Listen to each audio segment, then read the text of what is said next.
नमस्कार। NLPS Hindi tutorial में आपका हार्दिक स्वागत है। अब हम ERP के अंतर्गत ऋण परिचालन की प्रक्रियाओं को समझेंगे। सबसे पहले ERP डैशबोर्ड में जाकर ऋण पर क्लिक करें। इस ऋण मॉड्यूल के अंतर्गत हम हर प्रकार के ऋण की प्रक्रियाएं कर सकते हैं। KCC ऋण, अल्पावधि यानी ST ऋण, मध्यावधि यानी MT ऋण, दीर्घावधि यानी LT ऋण, अन्य ऋणों के अंतर्गत मध्यावधि ऋण, स्वर्ण ऋण यानी गोल्ड लोन, व्यक्तिगत ऋण यानी पर्सनल लोन और जमा राशियों के समक्ष ऋण यानी लोन अगेंस्ट डिपॉजिट्स आदि की प्रक्रियाएं इसके अंतर्गत की जाती हैं। KCC ऋणों के लिए कॉन्फ़िगरेशन के अनुसार रबी और खरीफ फसलों के वित्तमान यानी स्केल ऑफ फिनांस का विवरण आएगा। सबसे पहले KCC ऋणों की प्रक्रिया समझते हैं। ऋण के अंतर्गत सबसे पहले भूमि घोषणा पर क्लिक करेंगे। सदस्य की प्रवेश संख्या दर्ज करेंगे। पहले से दर्ज किए गए भूमि विवरण स्वतः प्रदर्शित होंगे। दाहिनी ओर भूमि घोषणा पर क्लिक करने पर हम भूमि विवरण जोड़ने की प्रक्रिया वाले पृष्ठ पर पहुंचेंगे।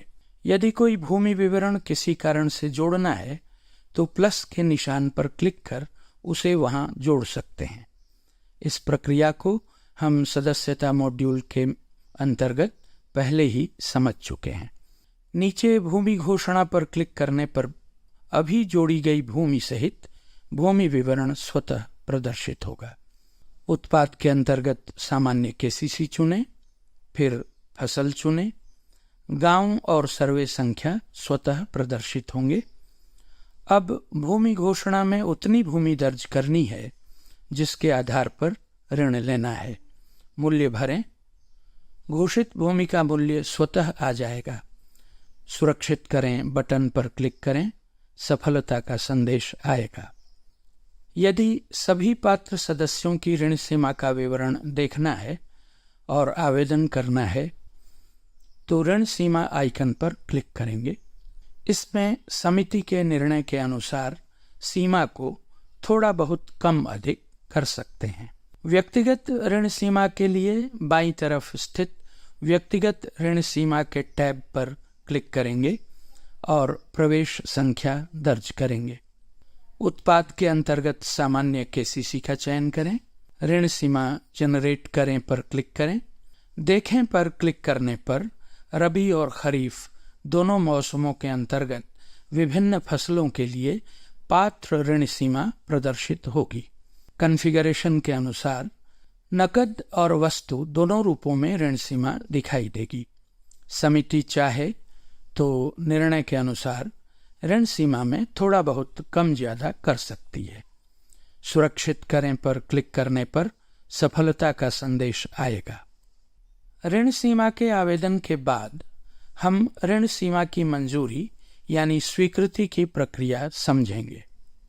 स्क्रीन पर बाईं ओर स्थित स्वीकृति फसल टैब पर क्लिक करें। उत्पाद में सामान्य KCC चुनें। देखें पर क्लिक करने पर जितने आवेदन ऋण सीमा की मंजूरी के लिए तैयार होंगे वे सभी दिखेंगे। यदि सबकी ऋण सीमा एक साथ मंजूर करनी है तो सबको चुने से संबंधित चेक बॉक्स को टिक करें। किसी एक सदस्य की ऋण सीमा मंजूर करनी है तो उसकी प्रवेश संख्या डालें और देखें पर क्लिक करें। पहले से दर्ज किए गए विवरण स्वतः प्रदर्शित होंगे। संदर्भ संख्या दर्ज करें। योजना यानी स्कीम का चयन करें। पात्र ऋण सीमा और समिति द्वारा अनुशंसित ऋण सीमा स्वतः प्रदर्शित होगी। बैंक अपने विवेक के अनुसार अनुशंसित ऋण सीमा में वृद्धि या कमी कर सकता है। खरीफ और रबी के लिए अलग अलग और एक साथ भी ऋण सीमा मंजूर की जा सकती है। सुरक्षित करें पर क्लिक करने पर पॉपअप हमें अगली स्क्रीन पर यानी ऋण संवितरण स्क्रीन पर जाने का विकल्प देगा। हम ऋण संवितरण आइकन पर क्लिक कर वहां पहुंच सकते हैं। ऋण संवितरण का पृष्ठ खुलेगा। प्रवेश संख्या दर्ज करें। सामान्य विवरण स्वतः प्रदर्शित होगा। उत्पाद के अंतर्गत सामान्य केसीसी चुनें। खाता संख्या चुनें। गतिविधि के अंतर्गत ऋण संवितरण स्वतः आ जाएगा। वाउचर प्रकार के अंतर्गत समिति के निर्णय के हिसाब से नकद का विकल्प चुनने के बाद हम संवितरण की राशि दर्ज करेंगे। वाउचर का विवरण यानी नरेशन खुद आएगा, जिसमें आवश्यकता के हिसाब से संशोधन किया जा सकता है। सुरक्षित करें पर क्लिक करने पर अतिरिक्त सूचना के लिए एक विंडो खुलेगा। उसमें ज़रूरत के हिसाब से विवरण भरें। सुरक्षित करें पर क्लिक करने पर वाउचर दिखेगा। प्रिंट विकल्प से इसे प्रिंट भी किया जा सकता है। यह वाउचर FAS यानी फिनेंशियल अकाउंटिंग सिस्टम में पास करने के लिए तैयार है। अगर हम अंतरण का विकल्प चुनते हैं तो बैच नंबर का विंडो खुलेगा। बैच नंबर जनरेट करें का विकल्प चुनने पर नया बैच नंबर जनरेट होगा। सुरक्षित करें पर क्लिक करने पर अतिरिक्त सूचना के लिए एक विंडो खुलेगा। उसमें ज़रूरत के हिसाब से विवरण भरें। सुरक्षित करें पर क्लिक करने पर वाउचर दिखेगा। अब डैशबोर्ड से उधार आइकन से या स्क्रीन की बाईं तरफ स्थित उधार टैब पर क्लिक कर उधार स्क्रीन पर जाएं। संवितरण का विकल्प चुनें। उत्पाद के तहत सामान्य केसीसी चुनें। अद्यतन बैंक स्वीकृति के अंतर्गत ऋण संख्या और समिति ऋण संख्या, स्वीकृत राशि, स्वीकृति की तिथि, ब्याज दर और दंडात्मक ब्याज दर स्वतः प्रदर्शित होंगी। उसके नीचे संवितरण विवरण के अंतर्गत संवितरण की राशि डालें। लॉगिन तिथि ही संवितरण तिथि होगी।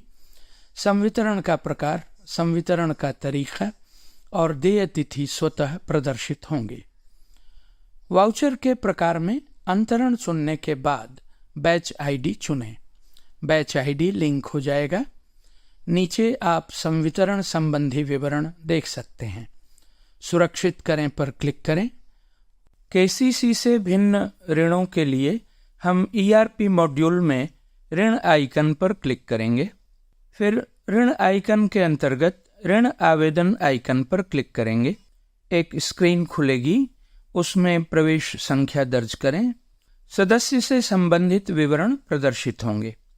ऋण आवेदन विवरण के अंतर्गत ऋण के प्रकार में मियादी, मध्यावधि, दीर्घावधि और अन्य का चयन करें।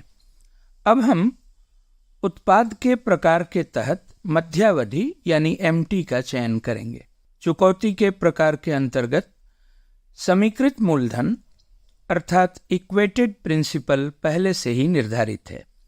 अब हम ऋण लेने का प्रयोजन चुनेंगे। एक पॉपअप खुलेगा जिसमें इकाई लागत भरेंगे, फिर इकाइयों की संख्या भरेंगे और सुरक्षित करें बटन पर क्लिक करेंगे। अब निवेश राशि भरेंगे। लॉगिन तिथि ही संकल्प अर्थात रिजोल्यूशन की तिथि होगी। यदि उपलब्ध हो तो बोर्ड संकल्प की संख्या और फाइल संख्या भरेंगे। लाल रंग के स्टार चिन्ह वाले सभी फील्ड भरना अनिवार्य है। इकाई लागत स्वतः प्रदर्शित होगी। इकाइयों की संख्या भरें। ऋण आवेदन संख्या यदि है तो भरें। अब हमें बंधक भूमि विवरण डालना है। बंधक भूमि विवरण जोड़ें पर क्लिक करने पर एक नया पृष्ठ खुलेगा जिसमें सर्वे संख्या, कुल भूमि और भूमि का मूल्य स्वतः प्रदर्शित होंगे। यदि आवश्यकता हो तो संपादित करें पर क्लिक कर भूमि के मूल्य में संशोधन कर सकते हैं।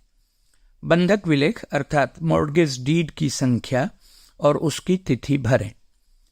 साथ ही बंधक भूमि का क्षेत्रफल एकड़ और डिसमिल में भरें। बंधक भूमि का मूल्य स्वतः प्रदर्शित होगा। सुरक्षित करें बटन पर क्लिक कर बंधक भूमि विवरण को सुरक्षित करें। आगामी बटन पर क्लिक करें। यदि कोई सह आवेदक अर्थात को एप्लीकेंट है तो उसकी प्रवेश संख्या डालें। संबंधित विवरण स्वतः प्रदर्शित होंगे।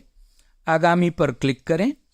यदि पहचान विवरण न हो या उसमें संशोधन करना हो तो सदस्यता मॉड्यूल में जाकर पहचान विवरण डालेंगे। आगामी पर क्लिक करें। अन्य बैंक देयता का पृष्ठ खुलेगा। यदि किसी अन्य बैंक की कोई देयता हो तो भरें, अन्यथा समाप्त पर क्लिक करें। पॉपअप में सफलता का संदेश आएगा। ओके पर क्लिक करें। एक पॉपअप संदेश आएगा जिसमें स्वीकृतियां अन्य का चयन करें। ऋण लेने वाले सदस्य की प्रवेश संख्या दर्ज करें। विवरण प्रदर्शित होंगे। उत्पाद के प्रकार के अंतर्गत मध्यावधि चुनें। आवेदन संख्या चुनें। ऋण आवेदन विवरण स्वतः प्रदर्शित होगा जिसमें आवेदन की तिथि, संदर्भ संख्या, आवेदित ऋण की राशि शामिल होंगी। ऋण के स्टेटस यानी स्थिति में आवेदित आएगा और यदि आवेदन संख्या भरी गई होगी तो वह भी प्रदर्शित होगी, अन्यथा वह जगह खाली रहेगी। प्रयोजन स्वतः आएगा। लॉगिन की तिथि ही स्वीकृति की तिथि होगी। जिस योजना के अंतर्गत ऋण का आवेदन किया गया है उसका चयन करें। चुकौती का प्रकार स्वयं प्रदर्शित होगा। चुकौती के तरीके के अंतर्गत मासिक या स्थानीय रूप से जो तरीका निर्धारित हो उसे चुनें। स्वीकृत राशि भरें। यहाँ वही राशि भरनी है जिसके लिए आवेदन किया गया है। पहले से कॉन्फ़िगर की गई निर्धारित ब्याज नीति के अनुसार ब्याज दर, दंडात्मक अर्थात पेनल ब्याज दर और अतिदेय अर्थात ओवरड्यू ब्याज दर स्वतः प्रदर्शित होंगी। यहाँ तैयारी अवधि अर्थात जेस्टेशन पीरियड भरने का विकल्प है। अगर ऐसी कोई अवधि हो तो भरें। इसके बाद हम महीने में चुकौती अवधि भरते हैं। पहली किस्त की राशि और देय तिथि स्वयं प्रदर्शित होंगी। ऋण सत्यापन विवरण भरना वैकल्पिक है। अगर भरना ही हो तो पहले आवेदन को प्रोसेस करने वाले व्यक्ति का नाम भरना है और पद नाम के ड्रॉप डाउन मेन्यू से उसका पद नाम चुनना है। फील्ड दौरा आवश्यक है या नहीं, इसके उत्तर में हाँ या नहीं चुनें। यहाँ अगर आपको कोई दस्तावेज अपलोड करना है तो उसका विकल्प उपलब्ध है। सुरक्षित करें पर क्लिक करें। पॉपअप मैसेज आएगा, उसमें ऋण संवितरण को चुनें। संवितरण की प्रक्रिया वैसी ही है जैसी केसीसी ऋण के मामले में है। अंतर केवल यह है कि यहाँ उत्पाद के अंतर्गत मध्यावधि ऋण यानी MT का चयन करना है। वाउचर के प्रकार में नकद अथवा अंतरण के चयन के बाद की प्रक्रियाएं भी केसीसी ऋण के समान ही है। दीर्घावधि ऋण की प्रक्रिया भी मध्यावधि ऋण की तरह ही है। अंतर केवल यह है कि उत्पाद के प्रकार के अंतर्गत मध्यावधि के स्थान पर दीर्घावधि का चयन करना है। अब हम अन्य ऋण के अंतर्गत आने वाले मियादी जमा के समक्ष ऋण और स्वर्ण ऋण की प्रक्रिया समझेंगे, जो लगभग मध्यावधि और दीर्घावधि ऋण के समान ही हैं। अंतर केवल यह है कि ऋण आवेदन पर क्लिक कर प्रवेश संख्या डालने के बाद ऋण के प्रकार में अन्य ऋण चुनना है। उत्पाद के अंतर्गत FD चुनें। चुकौती का प्रकार स्वयं आएगा। प्रयोजन में जमा अर्थात डिपॉजिट का विकल्प चुनें। जमा विवरण बटन पर क्लिक करें। एक पॉपअप खुलेगा जिसमें संबंधित FD दिखेगी, उसे चुनें। स्वर्ण ऋण की प्रक्रिया भी लगभग इसी के समान है। अब हम रिपेमेंट चार्ट को समझेंगे।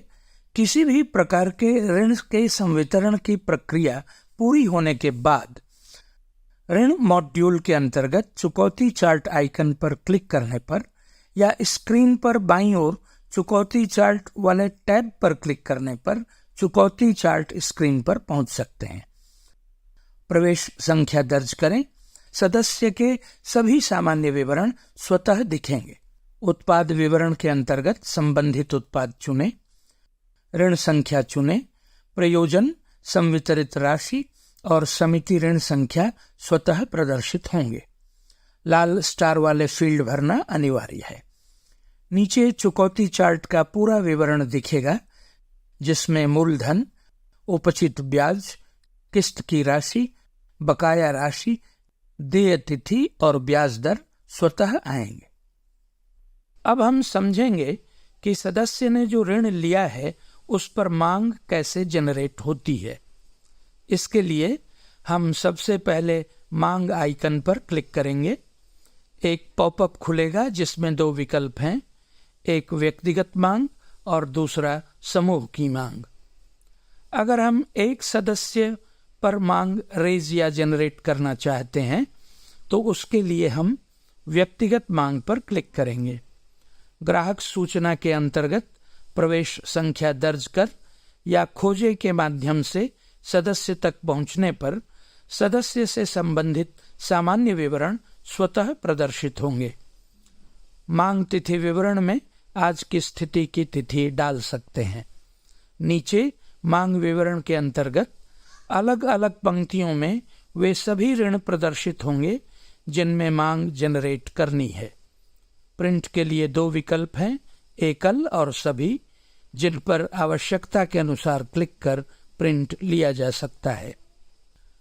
ऋण विवरण के अंतर्गत उत्पाद विवरण, पुरानी ऋण संख्या, मूलधन, ब्याज, दंडात्मक ब्याज, अतिदेय ब्याज, अन्य देय, कुल मांग, देय तिथि, अनुग्रह अवधि की अंतिम तिथि प्रदर्शित होंगे। देखें, मांग ऋण लेजर के विकल्प से भी मापदंड के अनुसार जानकारी देखी जा सकती है। एसएमएस के विकल्प से सदस्य को भविष्य में मांग की जानकारी भेजी जा सकती है। समूह मांग के लिए मांग आइकन पर क्लिक करने के बाद पॉपअप से समूह मांग को चुनेंगे। समूह मांग पर क्लिक करने से एक साथ सभी सदस्यों के ऋण से संबंधित मांग देखी जा सकती है। उत्पाद के विकल्प से ऋण चुनेंगे।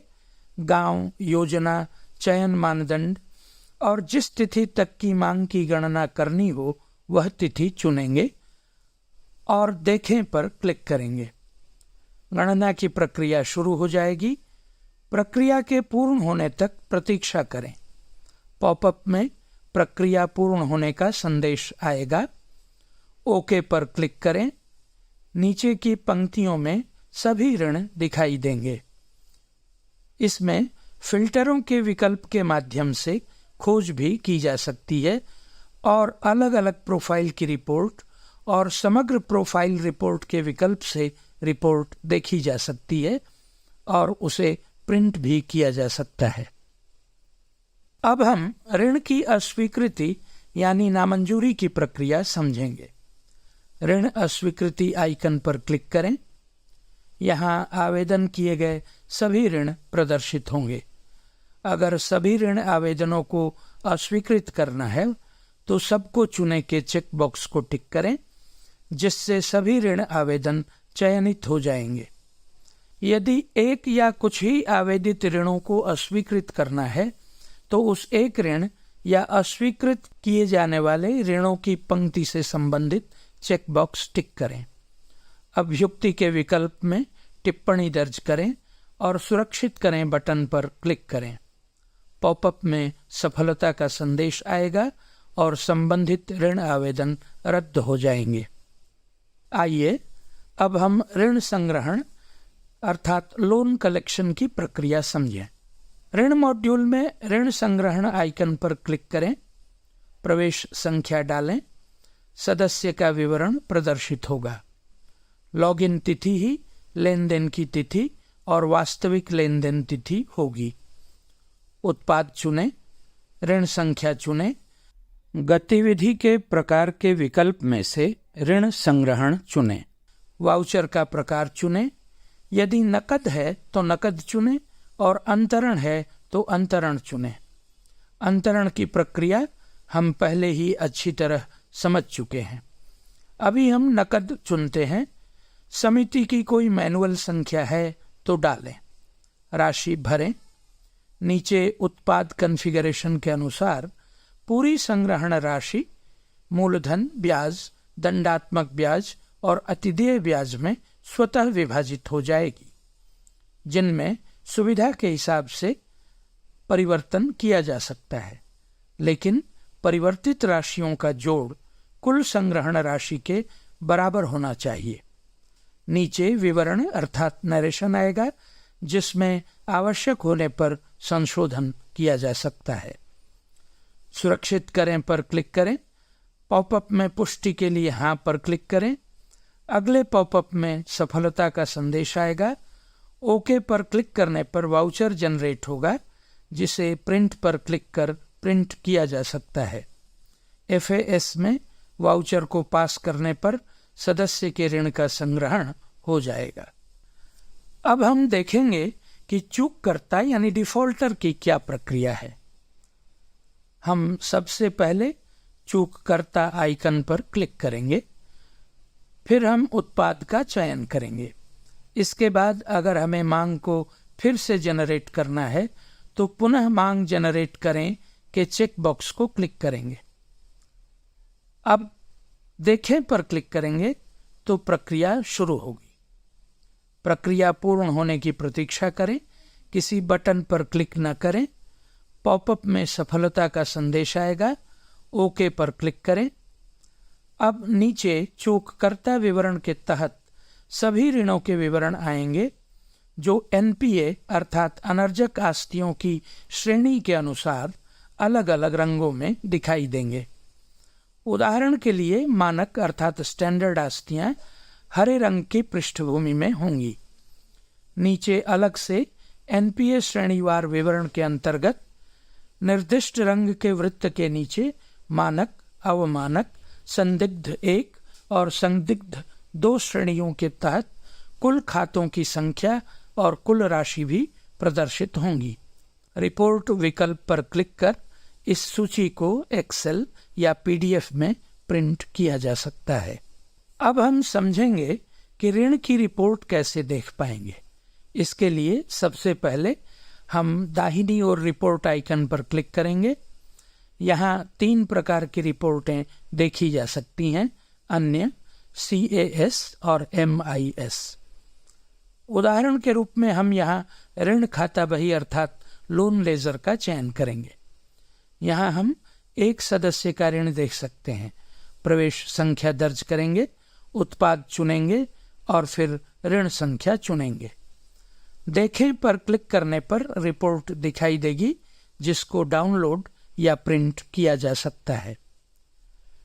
DCCB खाता बही रिपोर्ट अर्थात लेजर रिपोर्ट पर क्लिक कर हम सभी सदस्यों का ऋण विवरण देख सकते हैं कि किस सदस्य ने कितना ऋण लिया है, कितना चुकाया है आदि। इसके लिए सदस्यों की प्रवेश संख्याएं दर्ज करेंगे, फिर ऋण के प्रकार और उत्पाद का चयन करते हैं। आवश्यकता के अनुसार चेक बॉक्स पर क्लिक करें, फिर उसके बाद जिस तिथि से जिस तिथि तक का विवरण देखना हो वे तिथियां चुनेंगे। फिर रिपोर्ट के प्रारूप का चयन करके सभी सदस्य देखें पर क्लिक करेंगे। प्रक्रिया शुरू होगी। प्रक्रिया के पूरे होने तक किसी बटन पर क्लिक न करें। पॉपअप में सफलता का संदेश आएगा, ओके पर क्लिक करें। सभी सदस्यों का विवरण दिखाई देगा, जिसे प्रिंट किया जा सकता है। इस प्रकार हमने ऋण मॉड्यूल के अंतर्गत सभी प्रक्रियाएं समझ ली हैं। बहुत बहुत धन्यवाद।